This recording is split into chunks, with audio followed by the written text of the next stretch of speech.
தமிழுக்கு நிகரான மொழி தரணியில் உண்டோ? என் தமிழுக்கு நிகரான எழில் எம் மொழிக்கேனும் உண்டோ? எம் தமிழுக்கு நிகரான இனிமை எம் மொழிக்கேனும் உண்டோ? எம் தமிழுக்கு நிகரான உயர்வு எம் மொழிக்கேனும் உண்டோ? சிகரம் தொட்ட தமிழ்தான் ஆதி மனிதனின் முதல் மொழியும் கூட. ஆம், தமிழ்தான் உலகின் முதல் மொழி. தமிழ்தான் உலகத்தின் உயரிய மொழி. அத்தமிழர் குலத்தில் பிறந்த எனக்கு எவ்வளவு பெருமிதம்! தாய் நாட்டிற்கு உயிர் கொடுக்க எத்தனையோ பேர் உலகில் இருக்கின்றனர். ஆனால் மொழிக்கு உயிர் கொடுக்கக்கூடிய ஒரே ஜீவன் நம் தமிழர்கள் தான் என்பதில் நாம் பெருமிதம் கொள்வோம். உயிருக்கு நிகரான எம் தமிழ் மொழியை முதலில் வணங்கி அவையோரை வணங்கி மகிழ்கிறேன். இனிய தமிழ் வணக்கங்கள். அனைவருக்கும் இனிய தமிழ் வணக்கங்கள். நான் மல்லசமுத்திரம் பேரூராட்சியில் கடந்த 3 ஆண்டுகளுக்கு முன் பணியில் இணைந்தேன். நான் மதுரையில் இதே போன்ற விழாக்களை தொடர்ச்சியாக தமிழ் இலக்கிய விழாக்களாகவும் சரி, தமிழர் திருநாள் விழாக்கள், பல விழாக்களை நடத்தி கொண்டிருக்கின்றேன்.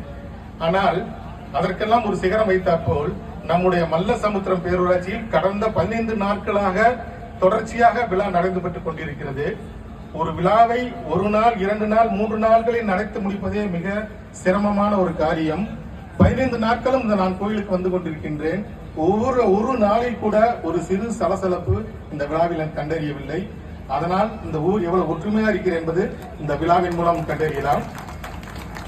அது மட்டுமல்ல, இந்த மல்லசமுத்திரம் பேரூராட்சிக்கு நம் தமிழகத்தைச் சேர்ந்த அனைத்து முதல்வர்களும் வந்து சென்றிருக்கின்றார்கள்.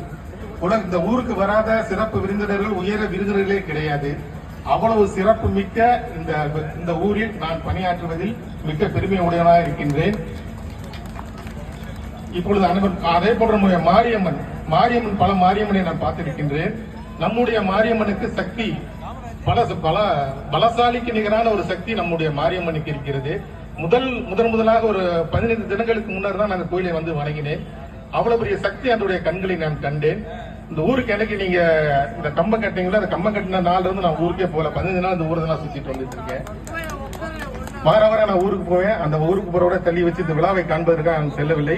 நீங்களாம் பட்டிமன்றம் பார்ப்பதற்கு ஆவலாக காத்துக் கொண்டிருக்கிறீர்கள். என்னுடைய உரையை அடுத்த தினத்தில் வைத்துக் கொள்ளலாம். விழாவுக்கு வந்திருந்து சிறப்பித்த அனைவருக்கும் நன்றி. எனக்கு வாய்ப்பளித்த இளங்கோ இலக்கிய மன்றத்திற்கு நன்றி. அதே போன்று இளங்கோ இலக்கிய மன்றம் 59 ஆண்டுகள் என்று நிறைவு செய்கிறது.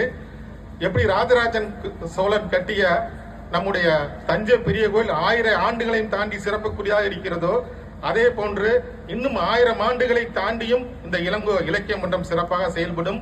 அவ்வளவு ஒற்றுமை இந்த மன்றத்தில் இருக்கிறது. இந்த மன்றம் சிறக்க வேண்டும், இந்த ஊர் மக்கள் சிறக்க வேண்டும், உலகத்தார் அனைவரும் ஒற்றுமையாக வாழ வேண்டும். வாழ்க தமிழ், வளர்க பாரதம். நன்றி, வணக்கம்.